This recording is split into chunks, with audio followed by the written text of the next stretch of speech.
말씀을 읽겠습니다. 사랑하는 부산 시민 여러분, 3년은 너무 깁니다. 윤석열 검찰 독재 정권의 조기 종식을 바라는 국민의 바람을 대변하고 있는 조국혁신당 대표 조국입니다. 저는 지난 2월 13일 부산 민주공원에서 새로운 정당을 만들겠다라고 처음 보고드렸습니다. 이제 한 달 남짓 남았습니다. 그때만 해도 저의 진심이 부산 시민들과 국민들 가슴에 와 닿을지 확신하지 못했습니다.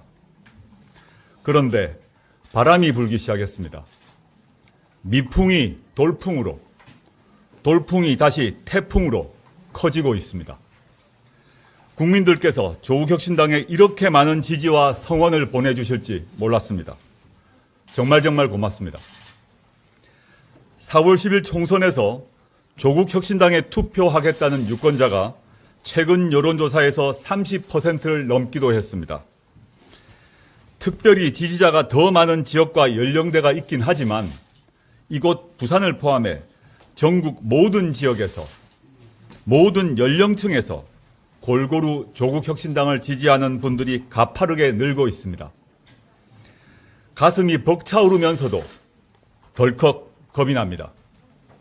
제가 그리고 조국혁신당이 이렇게 커진 국민들의 열망과 염원을 모두 받아 안을 수 있을까 걱정합니다. 하지만 좌고우면하지 않겠습니다.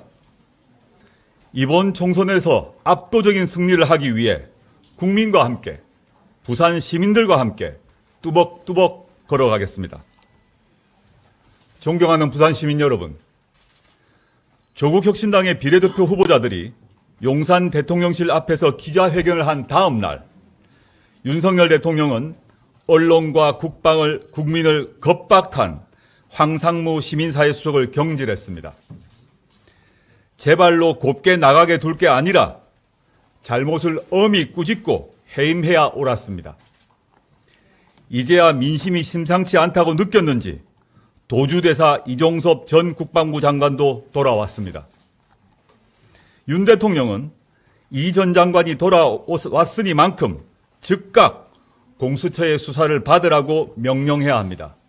그것이 국민의 명령입니다. 정치를 본격적으로 시작한 이후 매일 많은 국민들을 만나고 있습니다. 어제는 이런 말을 들었습니다. 장 보고 나오면 야당된다.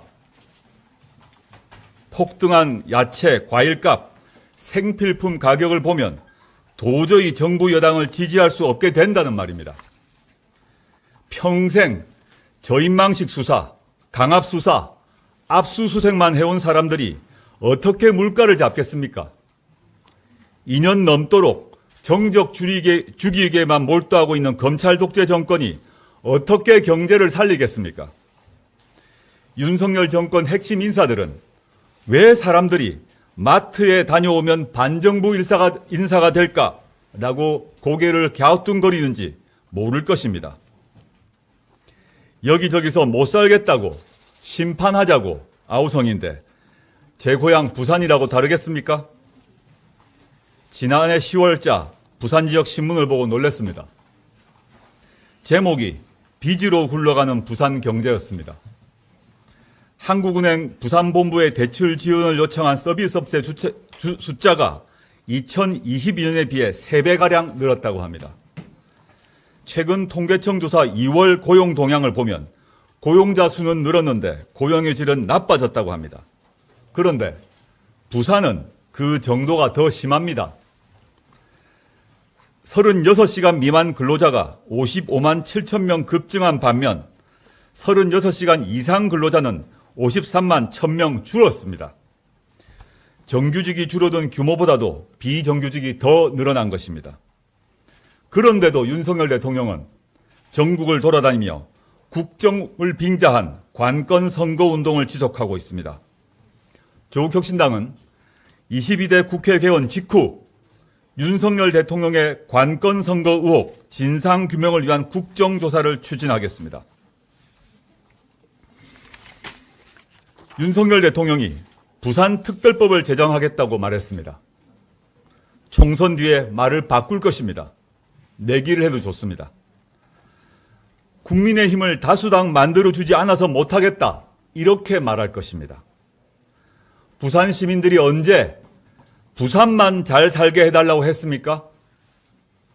부산의 밝은 미래는 우리나라 어느 곳에 살든지 누구에게나 골고루 기회가 보장되는 균형발전 공화국 속에 있다고 저는 확신합니다. 부울경이 상호협력해서 상승효과를 내면 수도권과 충분히 경쟁할 수 있습니다. 그것이 고 노무현 대통령이 꿈꾼 국토균형발전이고 김경수 지사가 추진하던 부울경 메가시티입니다. 문재인 정부가 추진하던 좋은 정책은 다 버리고 총선 앞두고 부산특별법을 만들겠다고 하면 누가 믿습니까? 그러면 앞으로 울산특별법, 경남특별법, 이것도 다 따로 만들 것입니까?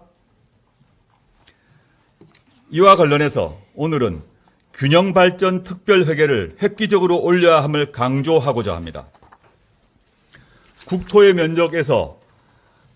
국토의 면적은 12%도 안 되는데 인구는 수도권에서 절반이 넘어섰습니다.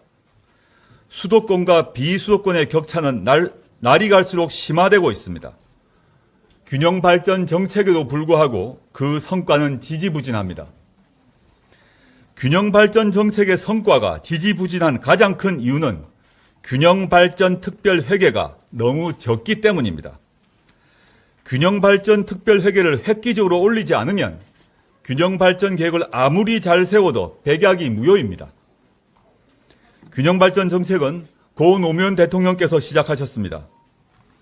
2005년에 5조 4천억 원으로 시작하여 늘어났던 균특회계는 2009년 이후 현재까지 늘지 않고 있습니다. 정부 예산은 약 250% 늘었는데 균특회계는 거의 제자리 걸음입니다. 사실상 40% 수준으로 줄어들었습니다. 이 40%로 줄어든 예산을 15개 광역자치단체가 갈라먹으니 균형발전이 될 리가 없습니다. 조국혁신당은 균특회계를 획기적으로 늘림으로써 균형발전이 제대로 된 성과를 내도록 모든 노력을 기울이겠습니다.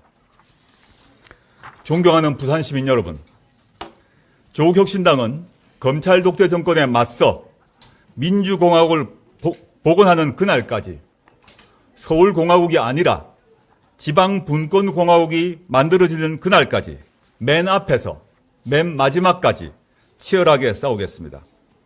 이번 총선에서 민주진보 세력이 압도적으로 승리할 수 있도록 조국혁신당은 더 강하게, 더 빠르게, 더 선명하게, 더 단호하게 행동하겠습니다. 감사합니다.